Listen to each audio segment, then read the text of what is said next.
Hello नमस्कार, स्वागत है आप सभी का। मेरा नाम है शेखर गुप्ता और आप देख रहे हैं फिजिक्स संकल्पना। बच्चों, आज के वीडियो में बात करने वाले हैं गति के तृतीय नियम की, थर्ड लॉ ऑफ मोशन। प्रथम नियम और द्वितीय नियम हम पढ़ चुके हैं। अलग से दो वीडियो करके हमने देखा कि प्रथम नियम क्या है, द्वितीय नियम क्या है और हमें क्या बताना चाहते हैं। आज के वीडियो में हम बात करेंगे तीसरे नियम की, क्या है तीसरा नियम, हमें क्या समझाना चाहता है, और बाद के हिस्से में करेंगे वीडियो के संवेग संरक्षण का सिद्धांत। संवेग हम पढ़ चुके हैं जब हमने पढ़ा गति का द्वितीय नियम, साथ में मैंने आपको बताया कि संवेग क्या है। बिना संवेग समझे हम गति का द्वितीय नियम नहीं कर सकते। तीसरे नियम की ओर बढ़ने से पहले मैं आपको एक बात बता दूं कि हमारा जो प्रथम नियम है वो हमें ये बताता है कि अगर आपको किसी वस्तु की स्थिति में परिवर्तन करना है तो आपको उसके ऊपर बल लगाना पड़ेगा। बिना बल लगाए आप उसकी स्थिति में परिवर्तन नहीं कर सकते। कोई वस्तु विराम में है तो विराम में रहेगी, गति की अवस्था में है, एक समान गति की अवस्था में है तो एक समान गति की अवस्था में रहेगी अगर आपने उसके ऊपर बल ना लगाया। तो पहला नियम हमें साफ साफ बताता है कि भाई स्थिति में परिवर्तन करना है तो बल लगाओ, विराम से गति में लाना है बल लगाओ, एक समान गति को कम ज़्यादा करना है, चाल बढ़ानी है, चाल घटानी है, विराम में लाना है, दिशा बदलनी है, बल लगाओ। पहला नियम कहता है बल लगाओ। कितना लगाओ ये पहला नियम नहीं बता के गया। पहले नियम ने कहा कि बल लगाओ, स्थिति में परिवर्तन कर लो। कितना बल लगाएं ये हमें बताता है द्वितीय नियम, F बराबर डेल्टा P बटे डेल्टा T, या ये कहिए F बराबर m में। बाद में जाके हमने देखा कि अगर आपको स्थिति में परिवर्तन करना है तो कितना बल लगाना पड़ेगा, ये बताया दूसरे नियम ने। बल लगाना है, पहला नियम बताता है कितना बल लगाना है, दूसरा नियम बताता है लेकिन ये बल आएगा कहाँ से, ये बल लगेंगे किस प्रकार, ये हमें कहाँ से पता चलेगा, ये हमें पहले दो नियम में कोई जानकारी नहीं है। मुझे चलना है, मुझे पता है कि मुझे अपनी स्थिति में बदलाव करना है, मैं विराम में हूँ, गति में जाना है, मुझे बल लगाना पड़ेगा। कितना बल लगाना पड़ेगा, जितना ज़्यादा मुझे त्वरण उत्पन्न करना पड़ेगा, दूसरे नियम ने बता दिया। लेकिन ये बल आएगा कहाँ से, लगाएगा कौन, कैसे लगेगा, ये बताएगा बच्चों हमें तीसरा नियम। इसलिए ज़रूरत पड़ती है हमें तीसरे नियम की। आपने देखा होगा जब आपने वो देखा घोड़ा गाड़ी, जब घोड़े के पीछे वो गाड़ी बंधी होती है तो घोड़ा उसको खींचता है। कैसे खींच रही है गाड़ी, वो घोड़े ने उस पर बल लगाया, ठीक है। कुछ तो हुआ होगा जो गाड़ी चल रही है घोड़े के साथ, हाँ चल रही है। आपने साइकिल चलाई, पैडल मारे, क्या किया आपने, बल लगाया, किस तरीके से बल लगा है, ये सब बातें बच्चों हमें गति का तीसरा नियम बताता है। अब मैं चलता हूं, हेडिंग लगाएंगे सभी, गति का तृतीय नियम, थर्ड लॉ ऑफ मोशन, गति का तृतीय नियम। देखो बच्चों, बताने को तो मैं इसमें बहुत सारी बातें बता सकता हूं, लेकिन जो मेन बात है वो बात ये है कि तीसरा नियम ये कहता है कि जब हम किसी वस्तु पे कोई बल लगाएंगे तो वस्तु उलट के हम पे भी बल लगाएगी। अगर मैं इस बोर्ड को ऐसे दबा रहा हूँ तो ये बोर्ड भी मेरे हाथ को उतने ही बल से विपरीत दिशा में दबाएगा। मैंने इसको अंदर की तरफ दबाया, बोर्ड मेरे हाथ को बाहर की तरफ दबा देगा। तो इसका कहने का मतलब ये है कि कभी भी जो बल होंगे वो अकेला बल नहीं हो सकता। ऐसा बिल्कुल भी नहीं हो सकता कि मैं इस बोर्ड पे बल लगाऊं और बोर्ड मेरे ऊपर कोई बल ना लगाए। मतलब जो बल होंगे वे हमेशा युग्म में होंगे, जोड़े में होंगे, दो बल हमेशा होंगे, अकेला बल कभी नहीं हो सकता। कौन बताता है, गति का तृतीय नियम। क्या बताता है गति का तृतीय नियम, कि कभी भी आप एक बल नहीं देखेंगे, बल हमेशा जोड़ों में होंगे। मैंने इस हाथ से इस हाथ पे बल लगाया तो ये हाथ भी मेरे हाथ पे बल लगाएगा उतना ही, ठीक है। इसलिए इस नियम को क्रिया प्रतिक्रिया का नियम भी कहते हैं। एक बार लिख लेते हैं क्या कहता है ये नियम। लिखने के बहुत तरीके हैं, आपको सबको पता भी होगा। ये नियम ये कहता है, लिख लेते हैं, इस नियमानुसार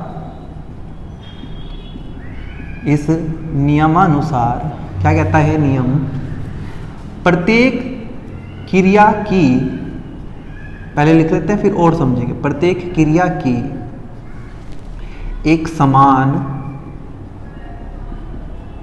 परंतु विपरीत प्रतिक्रिया होती है। पढ़ने में बहुत आसान भी लगता है, ज़्यादातर बच्चों को याद भी होता है, लेकिन इसको फील करना है, समझना है। विपरीत प्रक्रिया होती है, विपरीत प्रक्रिया होती है। ये लाइन समझते हैं पहले। क्या कहती है ये लाइन, सुनना। ये भाई पृथ्वी है, मतलब ऐसे तो पृथ्वी होती नहीं, गोल होते, चलो गोल बना देता हूँ, ठीक है ऐसे।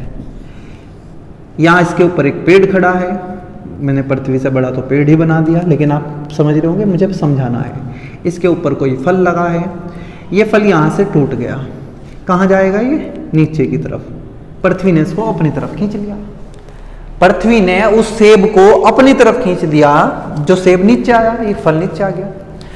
तीसरा नियम ये कहता है कि यहाँ केवल एक ही बल नहीं है, जो पृथ्वी ने सेब पे लगाया, सेब भी पृथ्वी पे बल लगाएगा।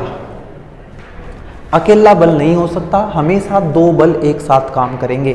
उनमें से एक को क्रिया कहते हैं, एक को प्रतिक्रिया कहते हैं। क्रिया कौन सी है पता नहीं है, प्रतिक्रिया कौन सी है पता नहीं है। दो हैं, दो में से एक क्रिया है, एक प्रतिक्रिया है, आपकी मर्जी, किसी को भी क्रिया कहो, किसी को भी प्रतिक्रिया कहो।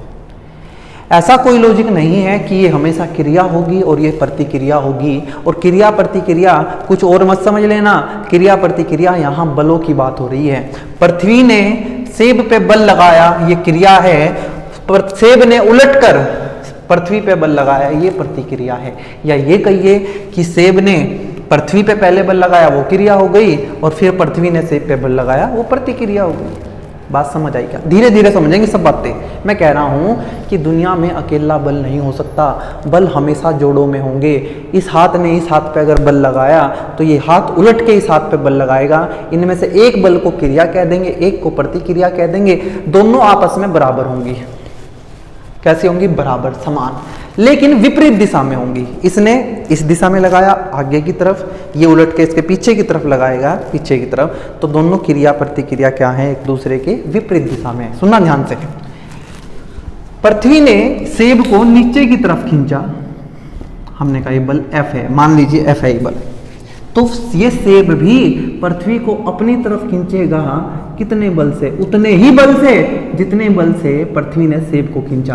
क्या दो बल हैं? हाँ।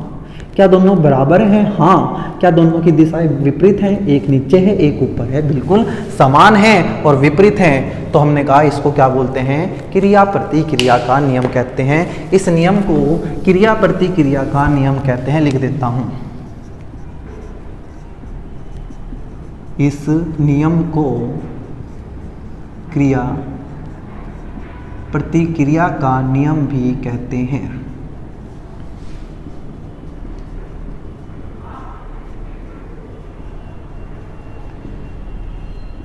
बच्चों, क्रिया को इंग्लिश में बोलते हैं एक्शन। क्या बोलते हैं? एक्शन। और प्रतिक्रिया को बोलते हैं रिएक्शन।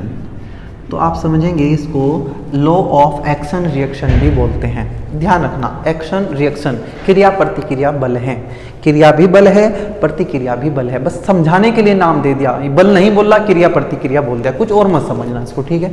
सुनते भाई, मैंने कहा ये कोई गाड़ी है, ठीक है? यहाँ इसको कोई घोड़ा, मैं कैसे बनाऊँ भाई घोड़ा? घोड़े के चार पाँव, ये यहाँ से ऐसे से मैंने बना दिया, बहुत बुरा घोड़ा बनाया। घोड़े ने गाड़ी को अपनी तरफ खींचा F बल से। गाड़ी भी घोड़े को अपनी तरफ खींचेगी, कितने बल से? F बल से। दोनों बराबर हैं, समान हैं। एक आगे है, एक पीछे है, मतलब ये विपरीत है। समान है परंतु विपरीत है। यहां से भी आप समझ सकते हैं। मैं चल रहा हूं, ये जमीन है, ये हमारी सड़क है, हम इस पे चल रहे हैं। हम चलते चलते क्या करते हैं भाई? जमीन को ऐसे अपने पैर से दबाते, ऐसे नहीं दबाते नीचे की तरफ, ना ना ना, ऐसे नहीं दबाते। आप देखेंगे आपका पैर ऐसे मुड़ेगा, तो इसका मतलब अगर ये जमीन है ये, तो हम क्या करते हैं? इस जमीन को अपने पैर से पीछे की तरफ दबाते हैं। ये बल हमारे पैर ने जमीन पे लगाया, पृथ्वी पर लगाया, तल पे लगाया। तल भी उलटकर, अगर मैं इसको समझाने की कोशिश करूं, ये हमारा पैर का आगे का हिस्सा जिसने पृथ्वी को पीछे की तरफ दबाया, हमारी ये पृथ्वी भी हमारे पैर को आगे की तरफ दबाएगी। इसी बल के दो हिस्से बनेंगे। अगर मैं इसे F बोल दूं तो ये बनेगा F कोस थीटा और ये बनेगा F साइन थीटा। यही बल हमें चलने में सहायता प्रदान करता है। तो हमारा चलना, घोड़ा गाड़ी का चलना, पानी में तैरना, तैरते तैरते हम ऐसे बल लगा रहे हैं पानी पर, पानी को पीछे की तरफ धकेल रहे हैं, ये क्रिया है।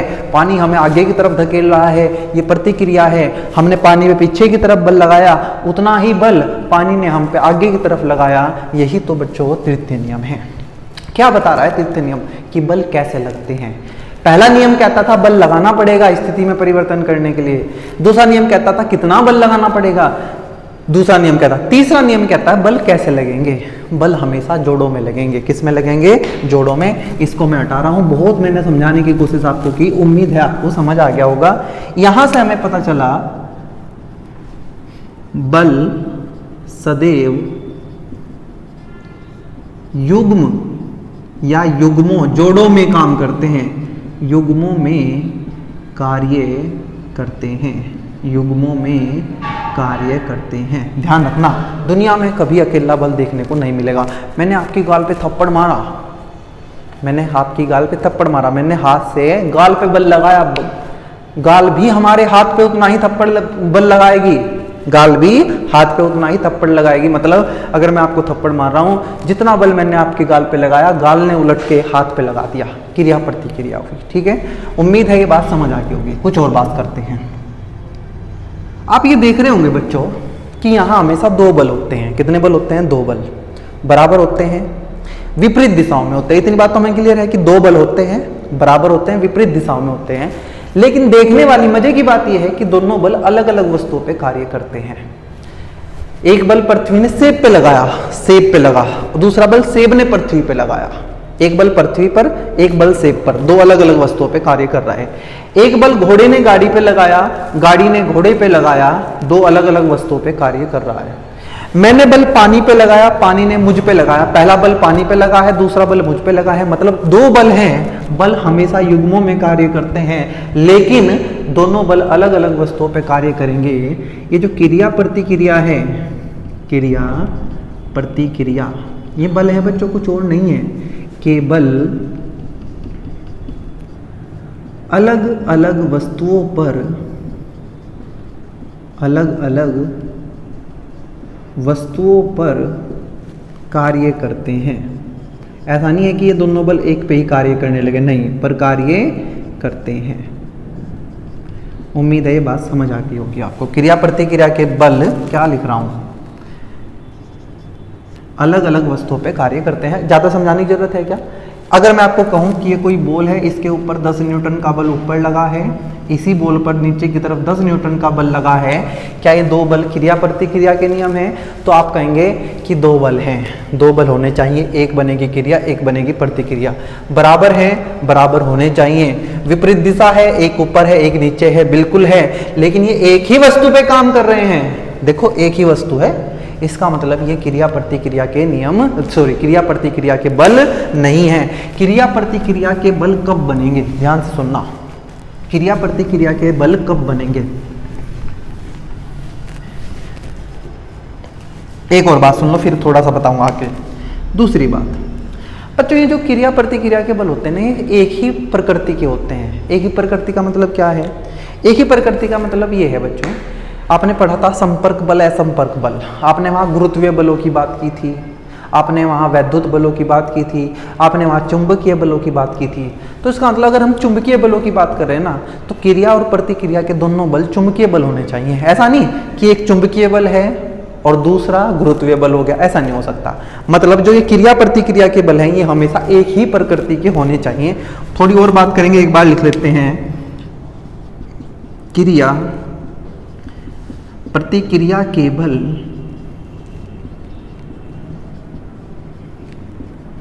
समान प्रकृति के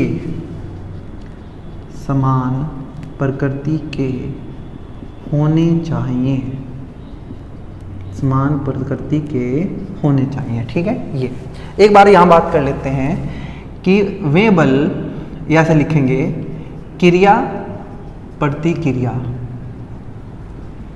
के बल। ठीक है, ध्यान सुनना, कितने होते हैं? दो होते हैं, दो होते हैं, दो समान होते हैं। मैं ये अपनी भाषा में लिखवा रहा हूं, मैं वो लिखवा दिया अच्छी में। ये सुनना, कब बनेंगे? दो बल होंगे, हाँ, समान होंगे, वे विपरीत दिशा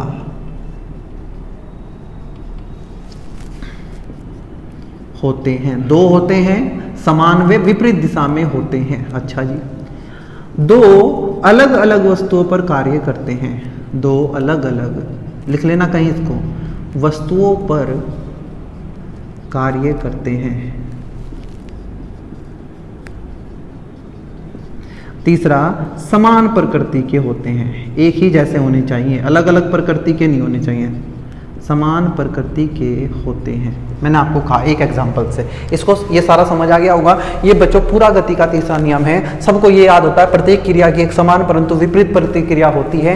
ये है क्या, मैंने आपको समझाने की कोशिश की।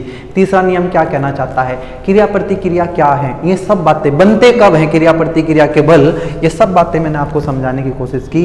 आगे बढ़ते हैं, इसको हटाता हूँ और एक एग्जाम्पल से आपको पूछूंगा क्या ये क्रिया प्रतिक्रिया के बल हैं या नहीं है, बताना बच्चों मुझे। अब मैंने आपको कहा कि ये एक मेज है, इस मेज पे बच्चों एक बॉक्स रखा है m द्रव्यमान का। मैंने आपको कहा कि सबसे पहले तो ये बताओ, एक गिल्ला हो गया, एक गिल्ला कपड़ा रखना पड़ता है बच्चों मुझे, जिससे ये आसानी से साफ हो जाए। फिर उस गिल्ली चीजों को, गिल्ले बोर्ड को साफ करने के लिए एक सूखा कपड़ा रखना पड़ता है। मैंने कहा ये द्रव्यमान है, इस पे बल बनाओ। आपने कहा हमने सीख रखा है m है तो इस पे नीचे की तरफ हमेशा mg लगेगा। ये बॉक्स किसी तल पे रखा है तो ये तल इस बॉक्स पर ऊपर की तरफ एक अभिलंब प्रतिक्रिया बनेगा।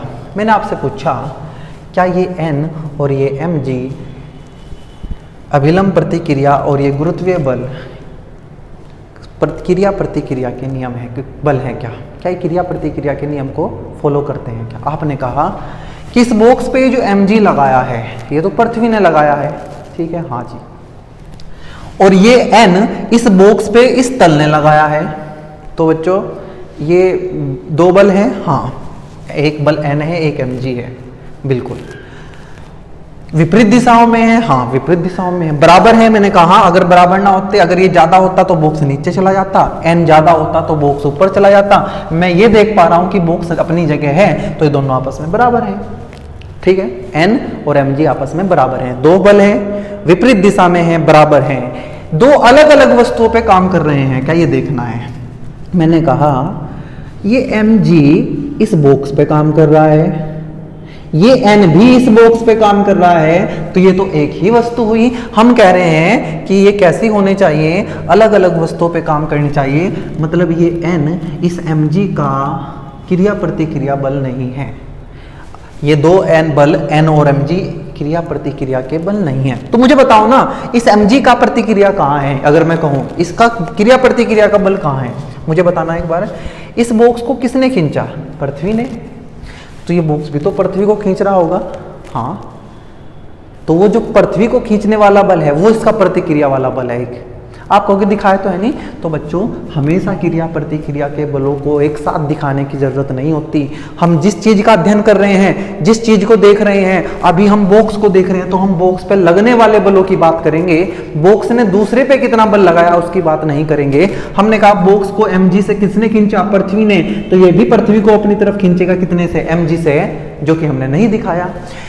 ये n इस तल ने इस बॉक्स पे लगाया तो ये बॉक्स भी इस तल पर नीचे की तरफ n बल लगाएगा। ये n और ये n क्रिया प्रतिक्रिया के बल हैं, ये n और ये mg क्रिया प्रतिक्रिया के बल नहीं है। तो आपको समझ आ गया कि कैसे हमें पहचान करनी है क्रिया प्रतिक्रिया के बलों की। इसको हटाता हूँ, नियम पूरा हो चुका है बच्चों। अब मैं इसी में कुछ बातें और करूँगा बच्चों। देखो मुझसे वो तो काम होगा नहीं कि 2 मिनट में आपको मैंने नियम बताया और आगे मैं बढ़ गया कि भाई ये नियम याद कर लेना, हमें उसको फील करके चलना है, ठीक है। लिखी हुई सारी चीज़ें किताबों में है, ये सब चीज़ किताबों में लिखी हुई है कि क्रिया प्रतिक्रिया का नियम क्या होता है, कि क्रिया की हमेशा समान परंतु विपरीत दिशा में प्रतिक्रिया होगी।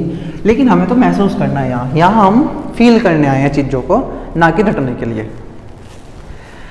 मैंने आपसे पूछा कि आपने मुझसे पूछा आपने कि भैया कि अभी आपने बताया, मेरे दिमाग में वो बात अटक गई है कि पृथ्वी ने सेब को खींचा तो सेब नीचे गिर गया, और आपने ये भी कहा कि सेब ने भी पृथ्वी को खींचा, तो पृथ्वी उठ के ऊपर क्यों नहीं चली गई सेब के पास, हाँ है ना।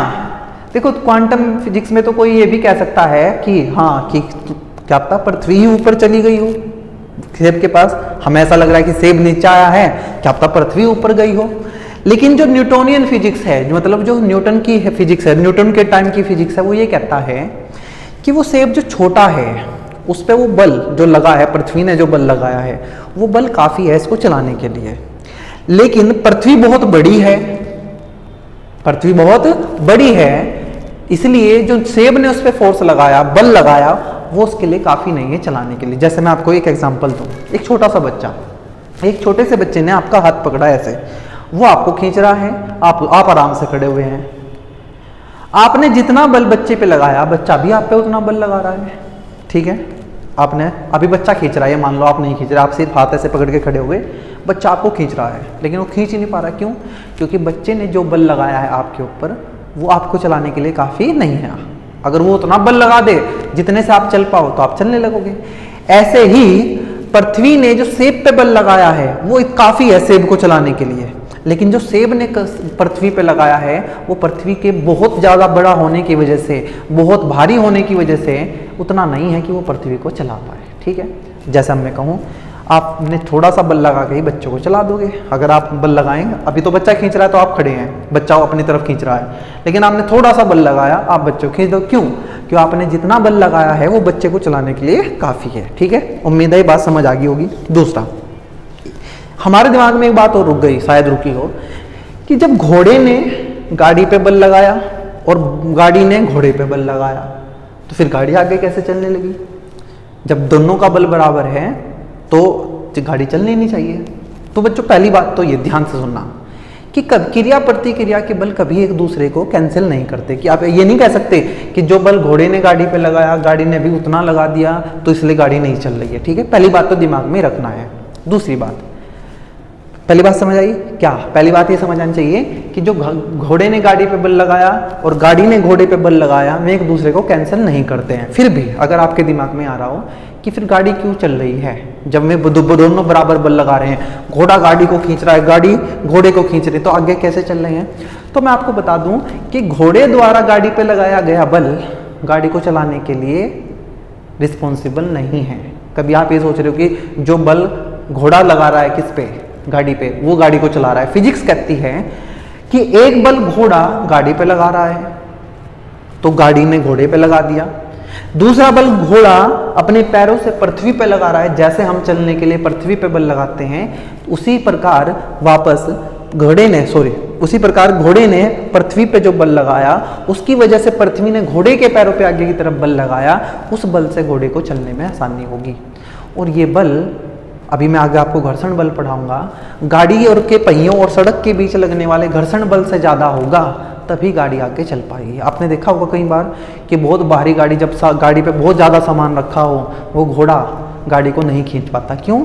क्योंकि घोड़े द्वारा जो पृथ्वी पे बल लगा है और वापस पृथ्वी ने घोड़े पे जो बल लगाया है वो गाड़ी के पहियों और सड़क के बीच जो घर्षण है, जब घर्षण पड़ेंगे जब ज़्यादा समझ आ जाएगा, उससे कम है और गाड़ी नहीं चल पा रही है। पहली बात, क्रिया प्रतिक्रिया के बल कभी भी एक दूसरे को निरस्त नहीं करते हैं। ऐसा नहीं कि इसने इस पे लगाया, इसने इस पे लगाया तो खत्म हो गया एक दूसरे पे, नहीं। हमें तो ये देखना है, अगर ऐसा होता तो फिर सेब भी ना चलता। सेब ने पृथ्वी पे बल लगाया, पृथ्वी ने सेब पे बल लगाया तो दोनों एक दूसरे को कैंसिल कर देते, बराबर है, विपरीत है। लेकिन ऐसा नहीं है, वरना फिर सेब भी नहीं चलता। उम्मीद है बात समझ आ गई होगी। यहाँ से बच्चों एक मैं क्वेश्चन आपको कराता हूँ, वो बंदर वाला क्वेश्चन बहुत फेमस है। क्या कहता है बंदर वाला क्वेश्चन? ये क्रिया प्रतिक्रिया का नियम पर आधारित है कि एक रस्सी लटकी हुई है यहाँ और एक बंदर ऐसे इस रस्सी को पकड़ के ऊपर की तरफ चढ़ने की कोशिश कर रहा है। तो कई बार पूछ लेते हैं कि बंदर ऊपर कैसे चढ़ पा रहा है। यहाँ हम अभी थोड़ी देर घर्षण के बल को एक बात दूर रखेंगे। ऐसा नहीं मानेंगे कि घर्षण नहीं है, लेकिन हम घर्षण को दूर रखेंगे, घर्षण की बात नहीं करेंगे। बच्चों होता क्या है कि जब बंदर रस्सी को पकड़ के खींचता है तो रस्सी बंदर को अपनी तरफ खींचती है। क्रिया प्रतिक्रिया का नियम। रस्सी किसने खींची? बंदर ने, नीचे की तरफ। रस्सी बंदर को ऊपर की तरफ खींच लगी। सच बात बताऊं तो रस्सी बंदर को नहीं खींच रही है, रस्सी में उत्पन्न तनाव बंदर को खींचेगा। अगर रस्सी को ऊपर से तोड़ दिया जाए तो क्या बंदर ऊपर जा पाएगा? आप कहेंगे फिर तो बंदर नीचे गिर जाएगा। इसका मतलब जब ये बंदर ऊपर की तरफ ऐसे खींचता है तो रस्सी टाइट हो जाती है और यहाँ रस्सी में तनाव ऐसे आ जाता है। तनाव मैंने आपको बताया कि जिस पॉइंट पे तनाव बनाना हो वहाँ से दूर भगा दो तनाव को। ये बंदर है, ये बंदर ने रस्सी को खींचा। अगर मैं कहूँ कि बंदर का द्रव्यमान m है तो नीचे की तरफ बल लगेगा बंदर का mg। रस्सी का बल, रस्सी का तनाव, सॉरी, रस्सी के द्रव्यमान को हमने मान लिया 0। मतलब ये द्रव्यमानहीन या ये कहिए भारहीन रस्सी है, भारहीन डोरी है ये, ठीक है। इसमें का अपना कोई भार नहीं है, केवल बंदर का है। बंदर का भार m है, द्रव्यमान m है तो नीचे की तरफ भार कितना लगेगा mg। यहाँ तनाव आ जाएगा T। अब मान लो बंदर ऊपर की तरफ जा रहा है, कितने त्वरण से? a त्वरण से। तो हम क्या इक्वेशन लिखेंगे इसकी? आप इक्वेशन लिखोगे, ये बंदर बनाया, बंदर को पॉइंट बना दिया, ऊपर बल लग रहा है T। ये T किसने लगाया? ये बात समझनी है। ये T रस्सी ने लगाया बंदर पर, ठीक है। ध्यान रखना, कभी तुम सोचो कि ये T बंदर ने लगाया है। बंदर ने रस्सी को पकड़ा, रस्सी टाइट हो गई, रस्सी में टेंशन आ गई, तनाव आ गया, ये तनाव बंदर को ऊपर खींचेगा, इसलिए बंदर ऊपर जा पाता है। बंदर जा रहा है ऊपर, बल लग रहा है T, नीचे बल है mg। तो हम कहेंगे ऊपर जा रहा है तो ऊपर का बल माइनस नीचे का बल, T माइनस mg बराबर m। ये क्या है? इसका त्वरण है। यहाँ से हम ऐसे ऐसे कर सकते हैं। कभी कभी दो बंदरों की बात हो जाती है कि यहाँ एक और बंदर होगा, ये रस्सी टूटने वाले सवाल आ जाते हैं। एक सवाल हम करते हैं, फिर आगे बढ़ेंगे बच्चों संवेग संरक्षण के सिद्धांत पर। मैंने इसमें भी एक छोटे से नियम में भी बहुत ज़्यादा टाइम ले लिया है। हमें कहा गया, एक सवाल है बच्चों, हमें ये कहा गया कि एक रस्सी 700 न्यूटन का बल सहन, तनाव सहन कर सकती है। मतलब अगर एक रस्सी को आप टाइट करोगे तो वो 700 न्यूटन तक तो सह लेगी, लेकिन 700 न्यूटन से ज़्यादा जैसे ही बल होगा वो टूट जाएगा। हमने ये छत बनाई है, कुछ भी पेड़ बनाया, पेड़ पे एक रस्सी बंधी हुई है। रस्सी में मैक्सिमम तनाव जो यहाँ T की वैल्यू है वो मैक्सिमम कितनी हो सकती है? वो हो सकती है बच्चों 600 न्यूटन। चलो 600 न्यूटन से कर लेते हैं। कितना? 600 न्यूटन। अच्छा, तनाव एक बल होता है तो बच्चों इसलिए हम इसके मात्रक को न्यूटन लिखते हैं। बच्चों इस पर एक बंदर चढ़ रहा है ऊपर की तरफ। कितना? कौन चढ़ रहा है? बंदर। उस बंदर का द्रव्यमान 40 kg है। ऐसे मैंने बंदर बनाया, यहाँ ये बंदर बनाया, इसने यहाँ से इसको पकड़ा, ये 40 किलोग्राम का बंदर है और ये ऊपर चढ़ने की कोशिश कर रहा है, ठीक है। 3 अलग अलग तरीके के सवाल मैं आपसे पूछूंगा। हमें कहा गया कि अगर ये बंदर ऊपर की तरफ 6 मीटर पर सेकंड स्क्वायर के त्वरण से बढ़ रहा है, अगर इसका त्वरण a कितना है? 6 मीटर पर सेकंड स्क्वायर, तो क्या रस्सी टूट जाएगी? हमारे दिमाग में आएगा रस्सी तब टूटेगी जब ये रस्सी का तनाव 600 न्यूटन से ज़्यादा हो जाएगा। 600 न्यूटन तक तो ये सह लेगी रस्सी। रस्सी टाइट होती है ना, ज़्यादा टाइट खींच दोगे टूट जाएगी। तो जब तक तनाव 600 न्यूटन रहेगा टूटेगी नहीं। 600 न्यूटन से थोड़ा सा भी ज़्यादा होगा तो रस्सी टूट जाएगी। तो हमें तनाव निकालना है। आपने कहा कि चलो बंदर ने रस्सी को खींचा, रस्सी टाइट हो गई, यहाँ बना तनाव ऊपर की तरफ। इसका द्रव्यमान m है तो नीचे की तरफ mg, जा रहा है ये ऊपर की तरफ। मैंने कहा इक्वेशन लिखो, आपने कहा हमें आती है लिखनी है। ऊपर जा रहा है, ऊपर का बल माइनस नीचे का बल, T माइनस mg बराबर m। कैसे लिखते हैं ये? F बराबर m में। ये है F जो बंदर पे लग रहा है। बंदर पे एक ऊपर टेंशन है, नीचे mg है, तो उस पर लगने वाला बल बराबर m में। तो यहां से T आ जाएगा बच्चों ma plus mg। m common आया, a प्लस g। m का मान है 40 किलोग्राम, a का मान दे रखा है 6 और g होता है 40, सॉरी 40 नहीं 10, इस 40 को देख के मैंने 40 बोल दिया। तो 40 गुना 16, तो यह आ जाएगा बच्चों 640 न्यूटन। इसका मतलब जब बंदर ऊपर चढ़ रहा है 6 मीटर पर सेकंड स्क्वायर के त्वरण से, तो रस्सी में तनाव 640 न्यूटन हो जाएगा, जो कि 600 से ज़्यादा है, अतः रस्सी टूट जाएगी। लिख देना, क्योंकि रस्सी में तनाव मैक्सिमम तनाव से, अधिकतम तनाव से ज़्यादा है, इसलिए रस्सी टूट जाएगी। बंदर इतनी तेज़ी से ऊपर नहीं चढ़ सकता। अच्छा, अगर मैं इसको 5 कर दूँ तो फिर देखते हैं। a का मान 5 करते हैं, यह आ जाएगा 15, 15 चौक 60। हाँ, अगर 5 मीटर पर सेकंड स्क्वायर से चले, इतने त्वरण से चले, तो रस्सी में तनाव और ये तनाव बराबर होंगे, मतलब रस्सी टूटने ही वाली होगी। बंदर को खतरा रहेगा कि हाँ रस्सी टूटने वाली है। अगर ऐसे कह दिया कि बंदर नीचे आ रहा है, बंदर नीचे आ रहा है कितने त्वरण से, 4 के त्वरण से, ठीक है। अगर अभी बंदर ऊपर चढ़ रहा था, अब बंदर नीचे आ रहा है, हमें पूछा कि बताओ रस्सी टूटेगी क्या। चलो पहले ना 6 के त्वरण से ही देखते हैं, ठीक है जी। त्वरण है, अब नीचे की बंदर नीचे उतर रहा है, ऐसे नीचे उतर रहा है, अरे भाई इसका गिरना जरूरी है। 6 मीटर पर सेकंड स्क्वायर, हमने कहा नीचे जा रहा है तो नीचे mg ज्यादा होगा, mg माइनस टी, नीचे जाने वाला बल mg, ऊपर वाला t, नीचे जा रहा है ना, नीचे माइनस ऊपर, mg माइनस टी, F बराबर m में, यहाँ t आ जाएगा, t इधर जाएगा, यह आ जाएगा mg माइनस m में, m common, g minus a, m है 40, g का मान 10, a है 6, 10 माइनस 6 4, 40 गुना 4 तो आ जाएगा 160 न्यूटन। मतलब तनाव अब 160 न्यूटन होगा, और हम कितना है मैक्सिमम 600, तो कहाँ टूटेगी रस्सी, है तो बहुत कम तनाव है, ठीक है।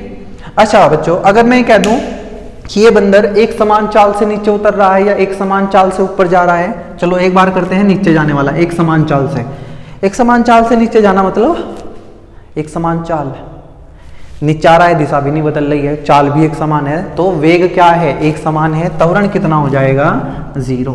जैसे ही त्वरण 0 होगा तो ये a का मान कितना हो जाएगा बच्चों 0, तो ये आ जाएगा 400 न्यूटन, रस्सी अब भी नहीं टूटेगी। अब आपको यहाँ से कैसे भी सवाल आपको दे, आप पूछ लो, कब कर लोगे, ठीक है। 2 बंदर वाली कहानी क्या होगी, अगर 2 बंदर जोड़ दिया जाए, यहाँ एक बंदर इधर से चढ़ा दिया ऐसे, इसको ये है 40 किलो का, इसको बोल दिया 50 किलो का, ये थोड़ा भारी बंदर है, ठीक है, मैं इसको हटाता हूँ।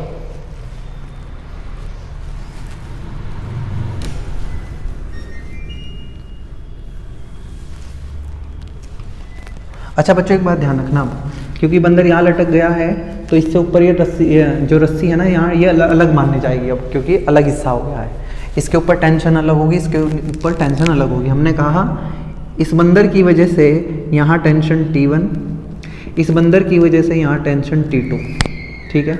अब क्योंकि यहाँ T1 है तो यहाँ ये तो इसके पैरों के नीचे ही है, तो यहाँ भी टेंशन कितनी होगी T1, ठीक है।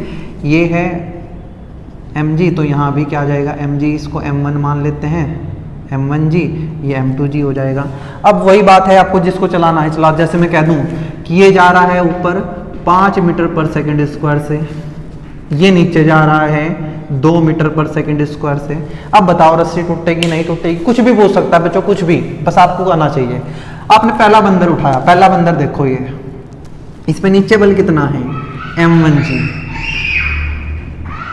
ऊपर बल कितना है T2, ये रस्सी ने लगाया, लेकिन नीचे भी तो रस्सी है, ये वाली देखो, ये ध्यान से, बंदर पे नीचे की तरफ बल लग रहा है T1, जा कहाँ रहा है ये ऊपर, ऊपर जा रहा है 5 मीटर पर सेकेंड स्क्वायर से। इक्वेशन लिखा हमने, ऊपर जा रहा है तो ऊपर का बल माइनस नीचे का बल माइनस m1g बराबर m में, m कितना है 50 और a कितना है 5, तो यह आ जाएगा T2 माइनस T1, m1 की वैल्यू, m1 एक मिनट, m1 50, ये उधर लेता गया मैं, 50 गुना 10, ये माइनस उधर जाके प्लस हो गया, प्लस m1 50 गुना a कितना 5। अच्छा जी, T2 माइनस T1 500 और यह आ जाएगा 250, 750, ठीक है, इक्वेशन 1। ये हमने पहले बंदर की बात की। दूसरे बंदर की बात करते हैं इसकी, इसको यहाँ बनाते हैं। इस बंदर को ध्यान से देखोगे आप, नीचे है m2g, ये रहा बच्चों m2g, ऊपर है T1 और कोई बल नहीं है इस पे, ऊपर T1 है, और ये जा कहाँ रहा है, ये नीचे जा रहा है बच्चों, नीचे, ठीक है। अच्छा जी, कितने त्वरण से 2 मीटर पर सेकेंड स्क्वायर से नीचे जा रहा है, तो इसमें से इसको घटाएंगे, m2g minus T1 equals to m2a, ये m2 है ना, m2, F बराबर m में, F बराबर m में, m2 है कितना 40, g का मान 10, T1 m2 40, a का मान 2, T1 उधर गया प्लस हो जाएगा, ये 400 इधर आके माइनस 80, यह आ जाएगा 320, तो T1 आ गया बच्चों 320। यहाँ डाल लेंगे T1 की वैल्यू, T2 माइनस 320 बराबर 750। T2 बच्चों आ जाएगा 750 प्लस 20 770 1070 न्यूटन। मतलब एक तनाव है 1070 न्यूटन, एक है 320। T1 कहाँ है? ये है T1, ये कितना है 320। ये T2 कितना है 1070। ये रस्सी कितना सह सकती है 600 न्यूटन। अच्छा 600 न्यूटन यहाँ तो सह पा रही है, ये तो नहीं टूटेगी, यहाँ से नहीं टूटेगी रस्सी, लेकिन ये तो नहीं सह पाएगी, ये पूरी रस्सी यहाँ से टूट जाएगी, दोनों बंदर नीचे आ जाएंगे। देखो क्वेश्चन कैसा भी पूछ सकता है, ऊपर जा रहा है नीचे जा रहा है, कॉन्सेप्ट देखना है बच्चों बस।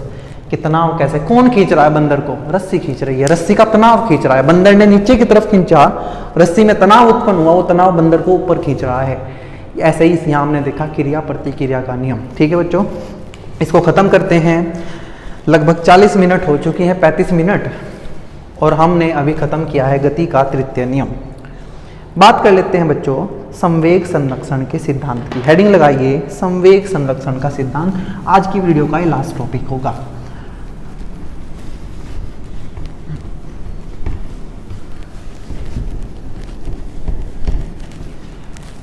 हेडिंग लगाइए संवेग संरक्षण का सिद्धांत। क्या है ये संवेग संरक्षण का सिद्धांत?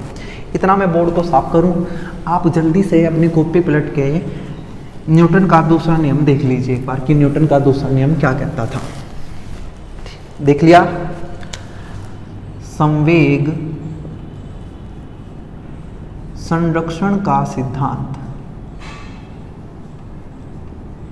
बच्चों वैसे तो ये ना संवेग संरक्षण का सिद्धांत हमें एक बार और पढ़ना है, जब हम चैप्टर नंबर 7 पढ़ेंगे। क्या पढ़ेंगे? 7। उससे पहले हम चैप्टर नंबर 6 में, इससे अगला चैप्टर जो है उसमें हम संघट पढ़ेंगे, वहाँ भी हम देखेंगे, लेकिन यहाँ भी एक बार पढ़ लेते हैं क्योंकि हमारे यहाँ दिया है इस चैप्टर में। क्या कहता है संवेग संरक्षण का सिद्धांत? पहले मतलब समझते हैं संरक्षण का। इंग्लिश में बोलते हैं कंजर्वेशन। संरक्षण को क्या बोलते हैं? Conservation. Conservation of momentum, principle of conservation of momentum. Conservation या संरक्षण क्या होता है? जो चीज संरक्षित की जाती है, जो खर्च ना हो, जो जितनी थी उतनी रहे, उसको बोलते हैं संरक्षण। मेरे पास 20 रुपए हैं, मैं लालची हूँ बहुत, मैंने कुछ नहीं खाया, मैंने 20 के 20 रुपए जो के तो रख रखे हैं जेब में, तो मैंने अपने पैसों का संरक्षण कर रखा है। आपने सुना होगा ना वन्य जीव संरक्षण, जिनको बचाने की जरूरत होती है, जिनको बचाने का प्रयास किया जाता है, उनको संरक्षण बोलते हैं। क्या बोलते हैं? संरक्षण। हमें किसका संरक्षण कराना है? संवेग का। संवेग सबसे पहले बात कर लेते हैं, आपने पढ़ा था P बराबर mv। डिटेल में नहीं बताऊंगा, बहुत डिटेल में हमने पढ़ा था, बहुत टाइम लगा के, इतना टाइम नहीं लगाएंगे। ये होता है संवेग। अगर हमें संवेग संरक्षण का सिद्धांत पढ़ना है बच्चों, तो हमें जाना पड़ेगा गति के दूसरे नियम पर, गति के द्वितीय नियम से। गति के द्वितीय नियम से क्या कहता था? द्वितीय नियम आपने कहा हमें पता है। गति का दूसरा नियम कहता था किसी वस्तु के संवेग परिवर्तन की दर उस पर लगाए गए बाह्य बल के अनुक्रमानुपाती होती है। हमने लिखा था F बराबर डेल्टा P बटे डेल्टा T, या ये कहिए या F बराबर dP बटे dt। ये हमने कहा था अगर समय बहुत कम है तो परिवर्तन भी छोटे होंगे, छोटे परिवर्तन के लिए हम d दिखाते हैं। किसी एक साथ कर लो। ये बल क्या, F क्या है? F आपने कहा ये बाह्य बल है, जो बल बाहर से लग रहे हैं वस्तु पर, उसको क्या बोलते हैं? बाह्य बल। अगर हम किसी तरीके से इस बाह्य बलों को जीरो कर दें, हमने कहा बाह्य बलों को जीरो कर दो। अच्छा बच्चों यहाँ कई बार ना बुक्स में ऐसे वेक्टर लगा मिलेगा, तो घबराना नहीं है, कोई दिक्कत नहीं। अगर बाहर से लगने वाले बलों को जीरो कर दें, हमने कहा ठीक है, तो क्या होगा? तो ये डेल्टा P बटे डेल्टा T जो F के बराबर था और F हो गया है 0, तो 0 के बराबर हो जाएगा। आपने कहा बिल्कुल, बहुत आसान चीज़ है। मैंने कहा अच्छा, तो ये डेल्टा P भी कितना हो जाएगा? आपने कहा 0, क्योंकि डेल्टा T यहाँ गुणा में जाएगा 0 हो जाएगा। डेल्टा P कितना बचा? 0। ये डेल्टा P का क्या मतलब है? डेल्टा का मतलब होता है परिवर्तन, किसमें? संवेग में। कितना? 0। मतलब संवेग में कोई परिवर्तन हुआ ही नहीं। और अगर परिवर्तन नहीं हुआ तो क्या हमारा, मैं ये कह सकता हूं कि ये जो P है ये हमारा नियत है, क्या है? नियत, या ये कहिए कि संरक्षित है, ना ये घट रहा है ना बढ़ रहा है। क्या कहता है संवेग संरक्षण का सिद्धांत? यदि किसी निकाय पर, किसी वस्तु पर लगने वाला कुल बाह्य बल शून्य है तो उस वस्तु का संवेग, उस वस्तु का रेखीय संवेग नियत रहता है, संरक्षित रहता है। कंडीशन क्या है? कि बाहर से लगने वाले बल को जीरो करना है, बाहर से लगने वाले बल को जीरो करना है, तब ही उस वस्तु का संवेग नियत रहेगा। समझ आ गई बात? एक बार फिर से करते हैं, एक बार फिर से करेंगे। मैंने कहा पहले लिखते हैं। जब क्या कहता है संवेग संरक्षण का सिद्धांत? इस सिद्धांत के अनुसार, इस सिद्धांत के अनुसार, ध्यान से सुनना, हर चीज का अपना मतलब होता है। ऐसे मैं लिखवाता हूं तो उसका भी अपना एक मतलब है। किसी निकाय, ये निकाय क्या चीज है हमने तो आज पहली बार सुना, या वस्तु। जब बच्चों किसी जगह बहुत सारी वस्तुएं एक साथ इकट्ठा हो जाती हैं तो उसको हम निकाय बोल देते हैं। जब बहुत सारे कण मिलके एक वस्तु का निर्माण करते हैं तो हम उसको निकाय बोल देते हैं। निकाय का मतलब कुछ और नहीं है, बहुत सारे कणों को मिला के निकाय बनता है। अभी इतनी टेंशन लेने की जरूरत नहीं, जब हम चैप्टर नंबर 7 पढ़ाएंगे तब वहां पता चलेगा कि निकाय और ज्यादा अच्छा क्या है। किसी निकाय या वस्तु पर लगने वाला बाह्य बल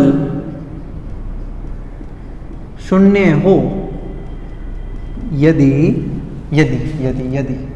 मैं लिखते लिखते भूल जाता हूं। यदि किसी निकाय या वस्तु पर लगने वाला बाह्य बल शून्य हो तो उस निकाय का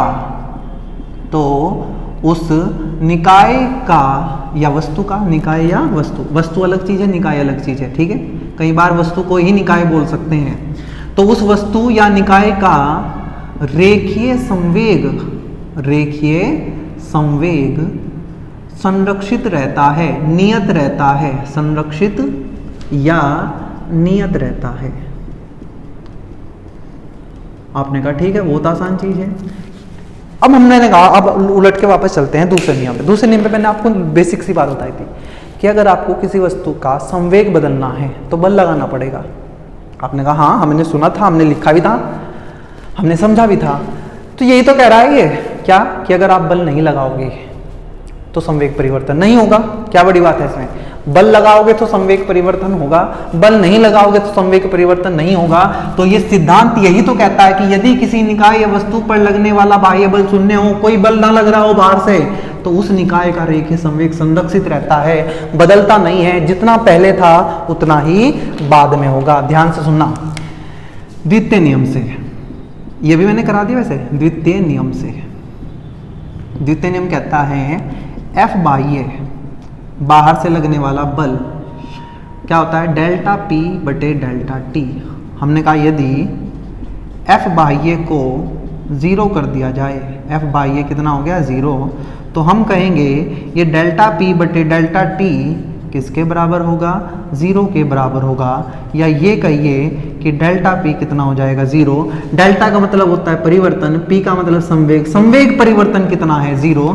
तो हम कहेंगे जब संवेग में परिवर्तन नहीं हुआ तो जो संवेग है वो नियत है, वो बदल नहीं रहा है, वो संरक्षित है। यही बच्चों संवेग संरक्षण का सिद्धांत है। इसमें एक बात ध्यान रखनी है आपको, मैं नोट डाल के इधर लिखवाऊंगा। क्या डालना है नोट? कि यहाँ केवल बाह्य बलों की बात हुई है। यहाँ आंतरिक, जो अंदर से बल लगते हैं वस्तु के, उनको आंतरिक बल बोलते हैं। बाहर से लगता है तो बाह्य बल। एक गाड़ी खड़ी है, गाड़ी में आप बैठे हो, गाड़ी के बाहर से जो बल लगेंगे वो बाह्य बल कहलाएंगे। गाड़ी के बाहर बैठे हुए जो बल लगेगा वो गाड़ी पे लगने वाला आंतरिक बल होगा। ये मत कहना कि जो गाड़ी की सीट है जिस पे आप बैठे हैं, सीट पर, उस पर जो बल लगेंगे वो सीट पे लगने वाला बाह्य बल है, क्योंकि वो सीट के बाहर से लगा है। लेकिन अब मैं कहूं कि गाड़ी पे बल लग रहा है, कि तो आप कहोगे कि गाड़ी में अंदर बैठ के बल लगा रहा हूं, तो ये गाड़ी पे लगने वाला आंतरिक बल है। बाहर से धक्का देंगे वो बाह्य बल होगा। बच्चों आंतरिक बल संवेग परिवर्तन नहीं कर सकते, ध्यान रखना।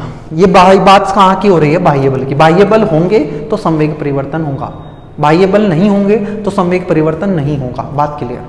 आंतरिक बलों की बात क्यों नहीं कर रहे हैं? क्योंकि आंतरिक बल कभी भी वस्तु के संवेग में परिवर्तन नहीं कर सकते। पहले लिख लेंगे, आंतरिक बल जो अंदर से लगने वाले हैं, इंटरनल फोर्स हैं, आंतरिक बल निकाय के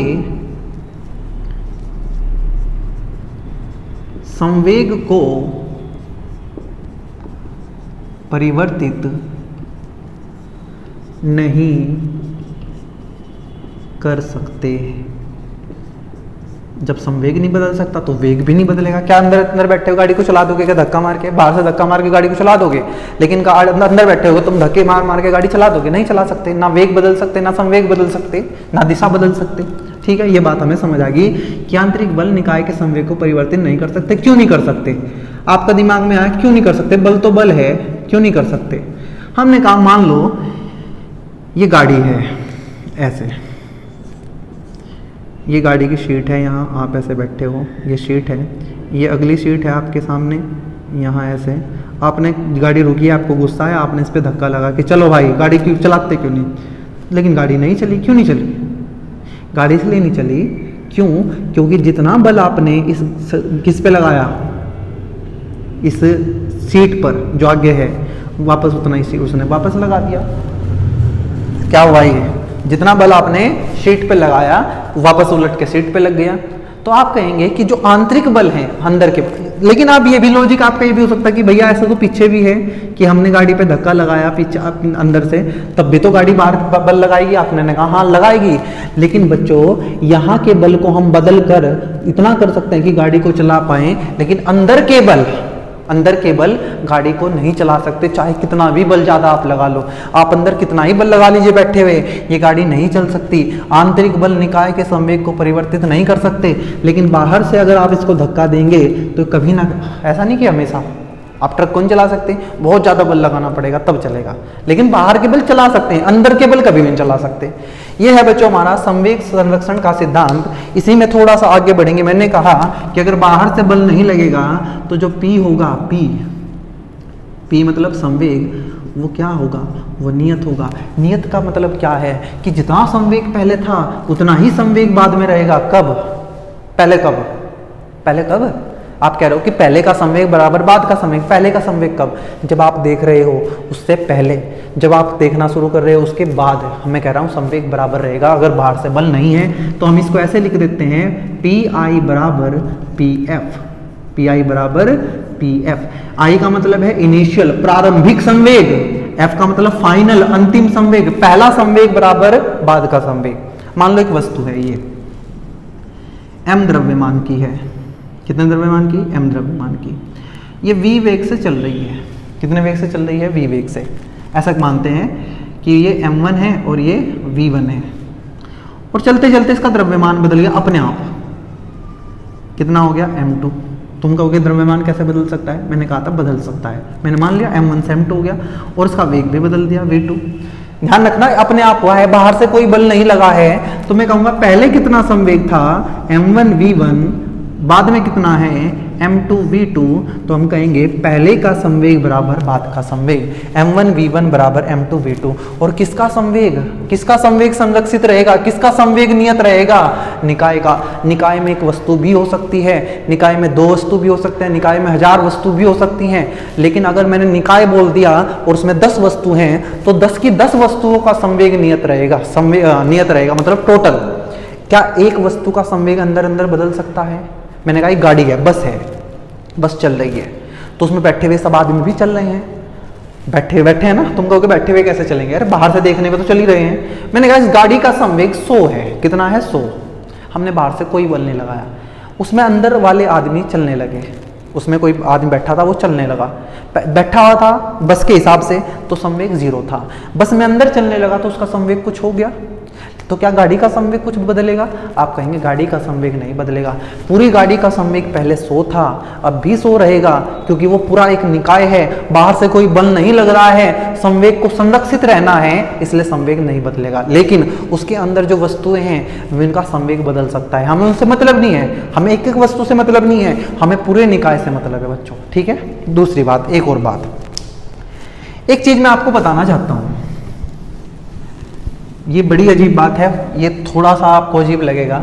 हमने पढ़ा F बराबर दूसरा नियम dp बटे dt। F बराबर dp बटे dt। अगर मैं यहाँ बल की कोई बात ना करूँ कि बल है, लेकिन मैं ये कह दूँ कि ये जो टाइम है वो बहुत कम है, dt को बहुत कम कर दूँ। मान लो ये वो बात हो गई कि बैट ने बल्ले पे फोर्स लगाया, या बॉल दीवार पे जाके टकराई, या बम एकदम से फूट गया। इन कामों में बल समय बहुत कम होता है। मैंने आवेग पढ़ाया था आपको, आवेग। जब बहुत बड़ा बल छोटे समय के लिए लगता है तो बल और समय के गुणनफल को आवेग कहते हैं। जब बहुत बड़ा बल बहुत छोटे समय के लिए लगेगा तो हम कहेंगे तब ये समय बहुत छोटा है, जिससे वो जो संवेग में परिवर्तन होगा वो भी बहुत छोटा होगा, इतना छोटा होगा कि हम उसको जीरो मान लेंगे। अजीब बात है, असली संवेग संरक्षण ये है कि बाहर से बल जीरो होना चाहिए, लेकिन कई जगह हम ये देखेंगे कि बाहर से बल लग भी रहा है लेकिन हम तब भी वहां संवेग का संरक्षण लगा देंगे। कैसे?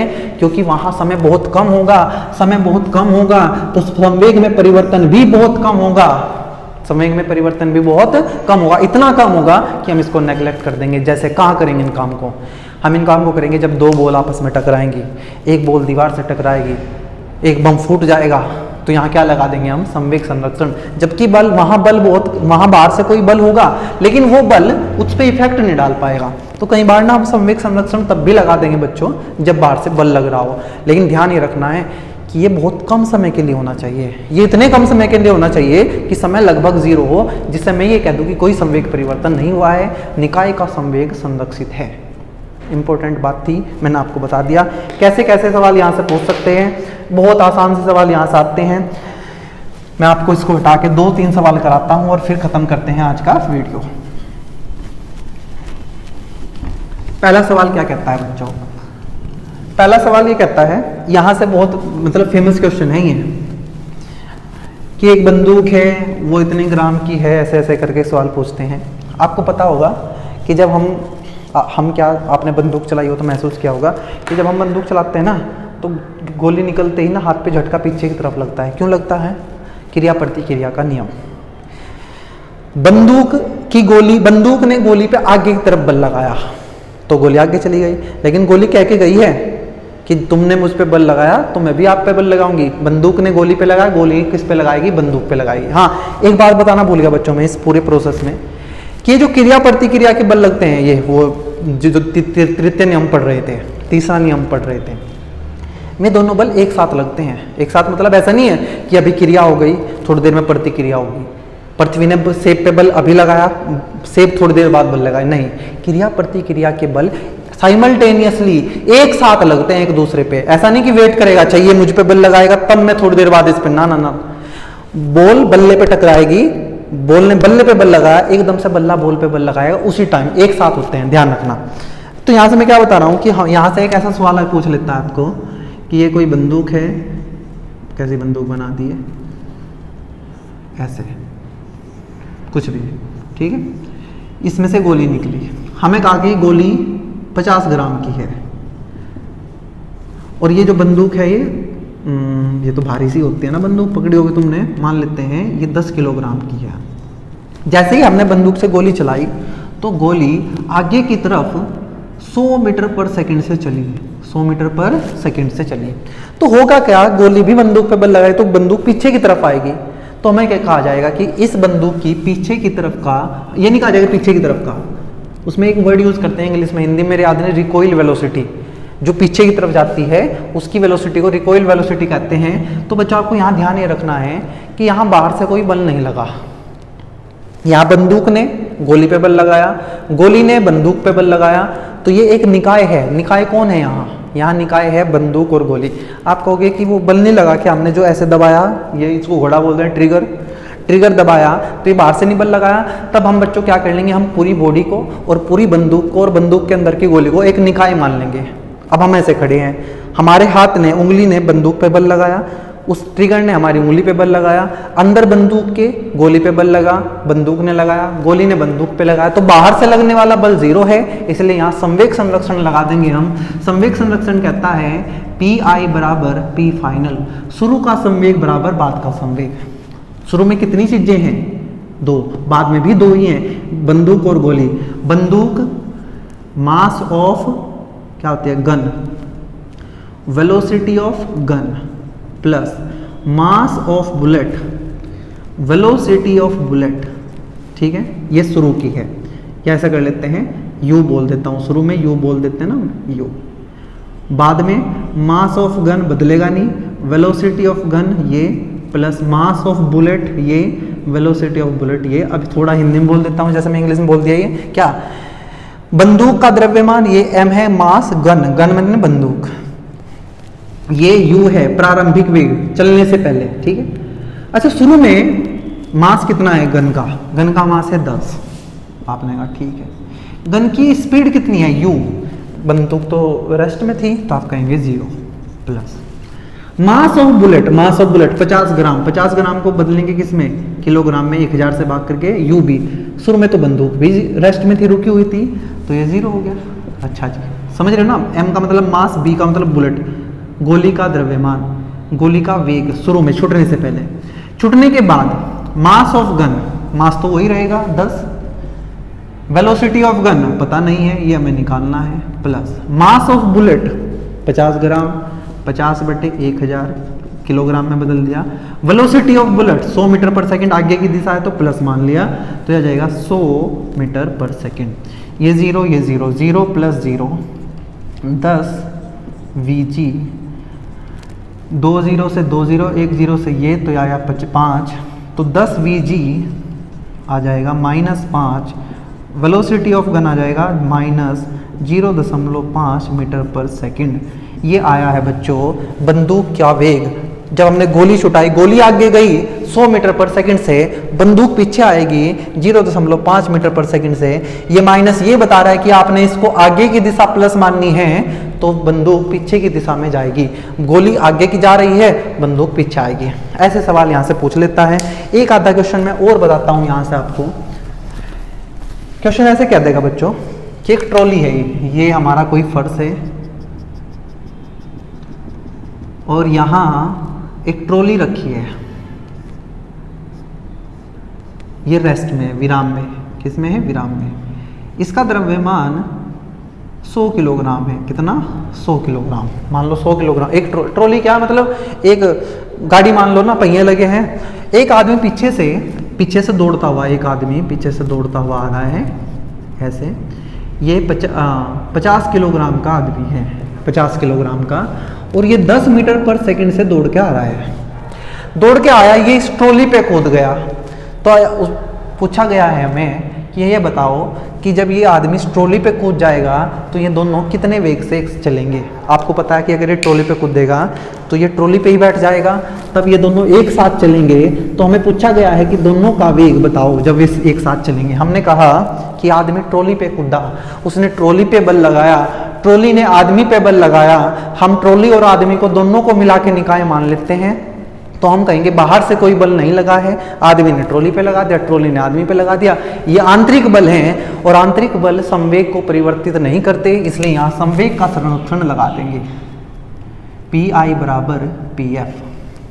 दो चीजें हैं, एक आदमी है, मास ऑफ आदमी, ऐसे लिख देता हूं अब की बार हिंदी में, आदमी का द्रव्यमान, आदमी का वेग,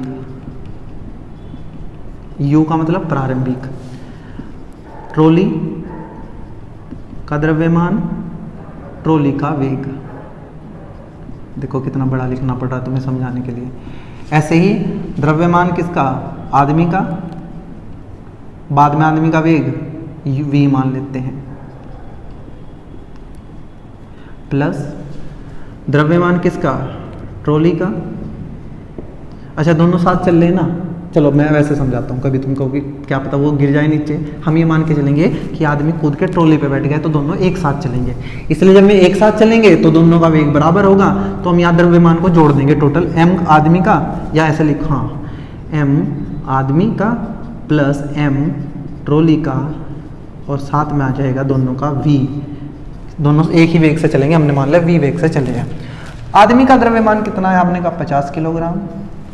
U किसका, आदमी का, कितना है, 10 मीटर पर सेकंड आगे जा रहा है, प्लस मान लिया। M ट्रॉली का द्रव्यमान 100, लेकिन वो तो रेस्ट में थी तो उसका वेग 0 था। कूदने के बाद दोनों का वेग, द्रव्यमान 100 और 50, 150, और हमें V निकालना है। V मुझे नहीं पता, ये 0 हो गया, यह आ जाएगा 500, उधर से आ जाएगा 150, यह आ जाएगा V, ये गया 5 से 10, 5 से 3, 10/3 या 3.33 मीटर पर सेकंड के वेग से चलेंगे। और ये प्लस आया है, हमने इसको प्लस मानना था, तो ये ट्रॉली आगे ही जाएगी। ये आप फील भी कर सकते हैं कि आप कूद के एक किसी चीज़ पे बैठ जाएं तो आगे चलने लगेगी। ठीक है, उम्मीद है आपको ये समझ आ गया होगा बच्चों। एक लास्ट क्वेश्चन और करते हैं, फिर ख़त्म करते हैं आज का वीडियो। ऐसे क्वेश्चन में हमें ये बोला जाता है बच्चों कि एक बम है या कोई वस्तु है या कोई पटाखा है, वो रखे रख के फट गया, बाहर से तो कोई बल नहीं लगा। आप कहेंगे हमने तो भैया किया है, पटाखे में बाहर से आग लगाते हैं, तो बोले नहीं, बल अंदर से लगता है, उसके अंदर बारूद जो भरा होता है वो फटता है। ठीक है, हमें कहा गया कि एक बम ऐसे रखा है, एक ऐसा बम बनाया, इसका कुल द्रव्यमान m है, कुछ भी मान लो, मुझे नहीं पता। उन्होंने कहा ये फट गया और ये फट के 2 हिस्सों में चला बन गया। एक हिस्से का द्रव्यमान m है, दूसरे का 2m है। ऐसे बोल देगा कि 1:2 है, 1 मतलब 1m, 2 मतलब 2m। उन्होंने कहा कि ये जो है, ये जो फट गया है, इसके 2 हिस्से हैं, तो ये दूसरे वाला ये विराम में रहा। किस में रहा? विराम में। तो बताओ दूसरे हिस्से का वेग कितना होगा? बढ़िया सवाल है ये भी। आप कहोगे कि अंदर से बल लगा है, बाहर से तो कोई बल नहीं लगा। बम को निकाय मान लो, मान लिया, अंदर से बल लगा है, संवेग परिवर्तन नहीं होगा, तो संवेग संरक्षण लगाओ। संवेग संरक्षण कहता है PI, शुरू का संवेग बराबर बाद का संवेग, और ये पूरा एक था, पूरे का द्रव्यमान m और 2m 3m। भाई पहले तो ये पूरा एक था ना, हाँ, लेकिन विराम में था 0 वेग। बाद में 2 हिस्से बन गए, ये 2m बना, 2m, लेकिन इसका वेग 0। भाई संवेग क्या होता है? mv। मैं पहले लिखा m, टोटल m, ये इतना, वेग कितना? 0। ये बड़ा हिस्सा 2m, वेग कितना? 0, प्लस इसका ये m है, और मैंने माना ये v वेग से चला, मुझे नहीं पता किस तरफ चला, ये 0 प्लस यहाँ m कितना, ये m आ जाएगा, तो हम कहेंगे कि v, तो हम कहेंगे v भी कितना आ गया? 0। मतलब दूसरा हिस्सा भी विराम में ही रहेगा। अरे हाँ, अजीब बात है, अजीब बात नहीं है, विराम में ही रहेगा। कई बार ऐसे कह देगा कि ये जो हिस्सा है ये इस तरफ 10 मीटर पर सेकंड से चला, तो बताओ ये दूसरा हिस्सा कितने चलेगा? अब आप यहाँ 0 नहीं लग सकते, 2m वाला हिस्सा कितने से चला? 10 से, तो यह आ जाएगा बच्चों, इधर 0 हो गया, यह आ गया 20m प्लस mv, यहाँ से mv आ गया बच्चों माइनस 20m, m से गया m, तो v आ जाएगा 20 मीटर पर सेकंड। माइनस मैंने इसको क्या लिया है? देखो 10 को यहाँ 10 मैंने प्लस लिखा, तो ये प्लस इधर जा रहा है, माइनस का मतलब ये दूसरा हिस्सा ऐसे जाएगा, कितने से? माइनस 20 मीटर पर सेकंड। माइनस ने दिशा बताई है, यहाँ लिखने की जरूरत नहीं है। छोटा हिस्सा 20 से जा रहा है, बड़ा हिस्सा 10 से जा रहा है, मतलब छोटा हल्का हिस्सा तेज भागेगा, बड़ा हिस्सा आराम से भागेगा। हमने कहा ठीक है। 3 हिस्से वाला भी आ जाता है कि एक बम 3 हिस्सों में फट गया। कितने हिस्सों में फट गया? 3 हिस्सों में। अच्छा, ऐसा करते हैं बच्चों, क्योंकि हमें संवेग संरक्षण हमें अगले चैप्टर में भी पढ़ना है, जब संघट पढ़ेंगे, तो ऐसे क्वेश्चन मैं वहीं करा दूंगा बम वाले। मैंने वैसे आपको बता तो दिया कि कैसे होता है कि अंदर से बल लगता है तो संवेग संरक्षण रहेगा, और हम ये संवेग संरक्षण का सिद्धांत लगा देंगे। आज की वीडियो में इतना ही रखेंगे बच्चों। अब यहाँ आके ख़त्म हो जाते हैं हमारे गति के नियम। 5 वीडियो हमने गति के नियम किए हैं, मैंने बहुत अच्छे से आपको समझाने की कोशिश की है। नेक्स्ट वीडियो में मिलेंगे, और नेक्स्ट वीडियो में मैं आपको बताऊंगा बच्चों कि ये छदम बल क्या होते हैं, स्यूडो फोर्स क्या होते हैं, निर्देश तंत्र क्या होता है, जड़त्वीय निर्देश तंत्र क्या है, अजड़त्वीय निर्देश तंत्र क्या है, और वहीं बच्चों हम बात करेंगे लिफ्ट में गति की। कोई आदमी लिफ्ट में बैठा होगा, वो लिफ्ट ऊपर जा रही होगी, लिफ्ट नीचे आ रही होगी, हम देखेंगे कि यहाँ इसके भार में क्या परिवर्तन होगा। ठीक है, मिलते हैं नेक्स्ट वीडियो में, तब तक आप पढ़ते रहें। धन्यवाद।